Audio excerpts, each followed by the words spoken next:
Welcome to the deep dive. Today we're getting into something loads of you are probably thinking about, learning English but doing it solo. Right. You've maybe got a few apps, some websites bookmarked, but you're thinking, okay, what's the smartest way to actually move forward? Exactly. And we've been listening to Leo and Gwen over on their Podcast and Chill YouTube channel. They did this really great exploration of learning English by yourself. Yeah, they had some genuinely useful tips, a real deep dive into practical strategies. So our mission today, we want to sift through that conversation and pull out the absolute best, most actionable advice from Leo and Gwen. The goal is to give you a clearer roadmap, help you learn English on your own without feeling completely lost in all the options. Okay, so where did Leo and Gwen say to start? They seemed pretty big on setting clear goals first. Oh, definitely. Anyway, well, it just makes sense, doesn't it? If you don't know where you're aiming, how do you know if you're getting there? True. They talked about making goals smart. You've probably heard of this. Specific, measurable, achievable. Relevant and time-bound. Yeah. That framework really helps you nail things down. It does. So like instead of that vague, I want to improve my English, which is fine, but not very actionable. Right. They gave an example, something like, I will learn and actually use 10 new English words every single day for the next month. Precisely. See, specific target, clear time frame. Much better. And Gwen made a good point distinguishing between the big picture, the long-term stuff, and the smaller steps. Yeah, the long-term goals are like your why. Maybe fluency for work, like she mentioned, or being comfortable traveling. That's the ultimate destination. The North Star, kind of. Exactly. Yeah. But to get there, you need those short-term goals. Gwen talked about things like maybe focusing just on grammar for 1 month. Or dedicating the next month specifically to speaking practice. Little chunks. Little chunks, yeah. Or even smaller, like read one English book every 2 weeks. Gwen had that one too. Or watch an English movie every weekend. It's like building blocks, isn't it? Those Yeah. small wins add up. They really do. Yeah. And another crucial point Gwen made was about celebrating your progress Ah, yeah. Acknowledging the wins. and being okay with adjusting your goals if you need to. yeah. Life happens, things change. So flexibility is important too. Keeps Yeah. you motivated. Absolutely. Language learning isn't always, a straight path. You got to adapt. Yeah. It makes you wonder, have you thought about setting some really specific goals like that? Okay, good point. So step 1, goals. Makes sense. Step 2 then. Leo and Gwen moved on to finding the right resources, I think. They did. And they acknowledged, there's just so much stuff online. Free stuff, paid stuff. Yeah. It could be a bit much, Definitely overwhelming sometimes. which is why their specific recommendations were helpful. They mentioned Duolingo. Lots of people know that one. The little green owl, yeah. Right. Free, kind of gamified lessons. Gwen liked the point system, said it feels like you're achieving something. Yeah, that game aspect works for a lot of people, especially at the start. What else? BBC Learning English came up. Sounds really solid. Proper lessons, videos, covering grammar, vocab, even British culture. Oh, interesting. And Leo really stressed that they use real-life examples. That context is gold for making things actually stick in your brain. Mm-hmm. Rather than just abstract rules. Makes sense. Then there was Memrise. That one uses spaced repetition for learning vocabulary and phrases. Spaced repetition. SRS, right, where it shows you the word just before you forget it. Exactly. Super efficient for memorization. Gwen mentioned you can go at your own pace, even compete with friends a bit if you like that. A bit of friendly competition never hurts. And YouTube, obviously. They had to mention YouTube. Oh, huge resource. Gwen said it's fantastic because there are channels for pretty much every learning style out there. Did they name any specific ones? He did, yeah. Sure. English Addict for free lessons and tips. English speaking course, apparently really clear, simple lessons for everyday chat. Good for beginners. Yeah. Learn English with Jessica. She uses fun methods for grammar, vocab, pronunciation, and LEP, Learn English Podcast. That's actually where this whole chat came from. Ah, full circle. Yeah. Gwen said it covers loads of topics, real conversations, great for listening skills, and Leo pointed out they provide transcripts. Oh, transcripts are brilliant. You can listen, then read or follow along. Helps different learners. Totally. So, as Leo put it, with all these options, consistent practice and improvement, totally doable. Right. It's just about finding the ones that, work for you. Exactly. Which makes you think, which of those sound like they might fit your style best? How could you weave them in? Okay, so you've got goals, you've started finding resources, but how do you actually make time for it all consistently? That's where schedules came in, wasn't it? Yes, Gwen really emphasized this. A study schedule isn't just about being organized. It's about intentionally carving out time for learning. Making it a priority, not an afterthought. Precisely. And her advice on building one was smart. Look at your day. When are you actually alert? When can you focus? Don't try to cram it in when you're exhausted. Good point. Learning grammar half asleep probably isn't effective. Probably not. And she pushed for daily sessions, even short ones. 15, maybe 30 minutes. Daily.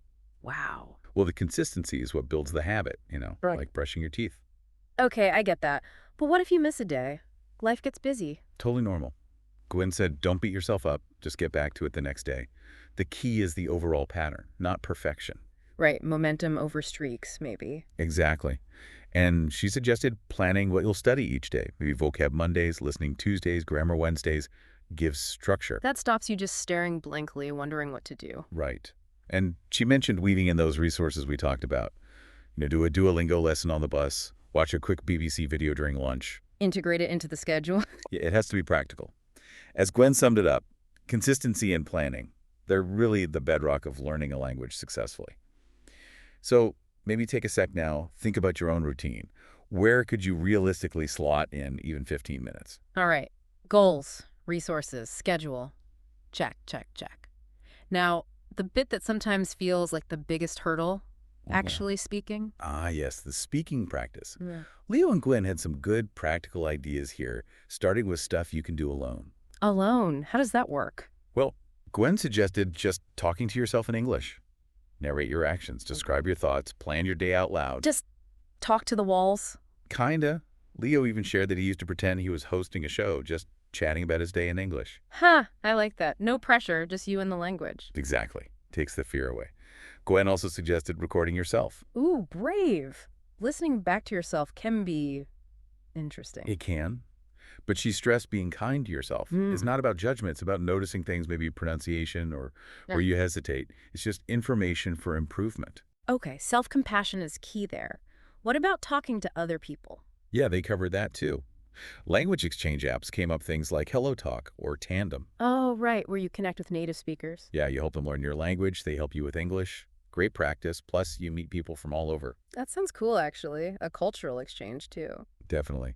And Gwen also mentioned joining language clubs or maybe online groups. Just getting into regular conversations builds confidence. Makes sense. Practice makes, well, not perfect, but more natural. That's exactly what Gwen said. The more you do it, the less scary and more automatic it becomes. So, maybe a small challenge. What's one tiny thing you could do this week to speak a bit more English? Okay, speaking practice covered. Then they talked about something broader. Immersion, right. Creating an English environment. Yes, immersion. Both Leo and Gwen felt this was really, really critical for leveling up your skills. Why is it so important? Gwen explained it really well. Think about how kids learn their first language. They're just surrounded by it constantly. True, they just absorb it. Right. So by surrounding yourself with English as much as possible, you start to think in English more naturally. Your understanding improves, sometimes without you even trying too hard. So how do you actually do that? Build this English bubble. Gwen had practical tips, watching movies and TV shows in English, obviously. Subtitles or no subtitles? She suggested starting with English subtitles, if you need them, to help comprehension. This maybe try without later. Leo chimed in that he likes comedies. Finding something enjoyable definitely helps you stick with it. Totally. Then listening to English music. Pay attention to the lyrics, maybe try singing along. Good for pronunciation of vocab. I can see that. What about reading? Crucial. Books, articles, blogs, whatever interests you. Gwen advised starting simple, stuff at your level, then gradually reading more complex things. Yeah, don't jump into Shakespeare on day one. Probably not. Right. And finally, she mentioned online forums or groups related to your hobbies, but in English. Practice interacting naturally. So you're learning English while talking about something you already enjoy. Smart. Exactly. The takeaway was, the more you expose yourself, the faster and, frankly, more fun the learning becomes. Makes you think, where could you easily swap in some English? Phone language, news sites. Lots to think about there. Okay, so we're immersing, we're scheduling. What about specifically building up words, vocabulary? Ah, yes, vocabulary building. Can't forget that. Leo and Gwen definitely highlighted this. Do they have specific techniques? They started with a classic, flashcards. Still effective, Gwen said. Good old index cards. Well, yes, But technology's given them a boost. They specifically recommended apps like Anki and Quizlet. Ah, the digital versions. What's special about them? Anki, Gwen explained, uses that spaced repetition system SRS. It schedules reviews right before you'd naturally forget a word. Super efficient. Right, it optimizes your memory, basically. Saves you reviewing stuff you already know well. Exactly. And Leo jumped in, pointing out how convenient these apps are. You can do a quick review anytime, anywhere on your phone. That portability is huge. Waiting for a bus, coffee break. Perfect for those little moments. Hmm. Leo also mentioned you can often make your own flashcard decks or use sets made by other users. Oh, that's handy. Saves time, and you might find sets on topics you hadn't thought of. Yeah, learning from others. So the advice was pretty clear. Check out Anki, Quizlet, similar apps. See how you can fit that kind of targeted vocab practice into your routine. Makes sense. Find tools that work for you. And Gwen wrapped it up nicely, saying it's all about finding your strategy. Experiment. What helps one person might not help another. Have you tried any of those apps? What features would actually help you? Okay, this is a lot of great strategy, but how do you know if it's actually working? That's where tracking progress comes in, right? Absolutely. Both Leo and Gwen stressed this. You need to see how far you've come. Leo said it's about that sense of accomplishment, yeah. Keeps you motivated, especially when you're learning alone. It really does. It's easy to feel stuck otherwise. Gwen shared something she does personally, keeps a study journal. Like a diary for learning. Kind of. She jots down what she studied, what she learned, any challenges she faced. Said it helps her reflect and see patterns. That sounds really insightful, actually, becoming aware of your own process. Definitely. Leo had a slightly different take, setting milestones and rewarding himself. Rewards. I like the sound of that. Yeah, even small things. Reach a goal, give yourself a little treat, take a nice break. Just acknowledges the effort. Celebrate the wins, however small. Exactly. And Gwen also pointed out that lots of the apps we mentioned, like Duolingo or Memrise, have built-in tracking, streaks, achievements, badges. Ah, the gamification again. Visual proof of progress? Right. Those little things can be surprisingly motivating. So Leo's final encouragement was try a journal, use app trackers, whatever works, but do celebrate your milestones, acknowledge your hard work. How do you keep track currently? Could you try something new based on this? Wow, okay. So just to recap what we pulled from Leo and Gwen's deep dive, really nailing down those SMART goals is step one. Definitely. Then finding and actually using the right resources. Duolingo, BBC, Memrise, YouTube, all those options. Then building that consistent study schedule, even if it's just short bursts daily. Crucial.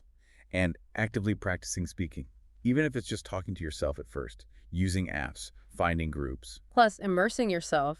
Movies, music, reading, changing your phone language maybe, creating that English environment. Don't forget vocabulary tools, flashcard apps like Anki and Quizlet with that clever SRS system. Right. And finally, tracking your progress with journals or apps and making sure to celebrate those wins. It's a really solid plan they laid out. And I think a key message from both of them was, this is a journey. It's not a race. Yeah, enjoy the process. It's okay if it takes time. Celebrate the small victories. Every little bit counts. It really does. Absolutely. And hey, just like Leo and Gwen invited interaction, we'd love to hear from you too. How's your English learning going? Any questions, topics you want us to tackle? Yeah, dump us a comment, find us on social media, let us know. We're genuinely interested in supporting your journey. Thanks so much for tuning in to this deep dive. Yeah, thanks everyone. Keep learning, keep enjoying it, and we'll catch you next time. And before we go, here's something to chew on. Thinking about everything we just discussed, all those strategies and resources, what's one small, concrete action you can take, like today, to push your English learning forward just a little bit?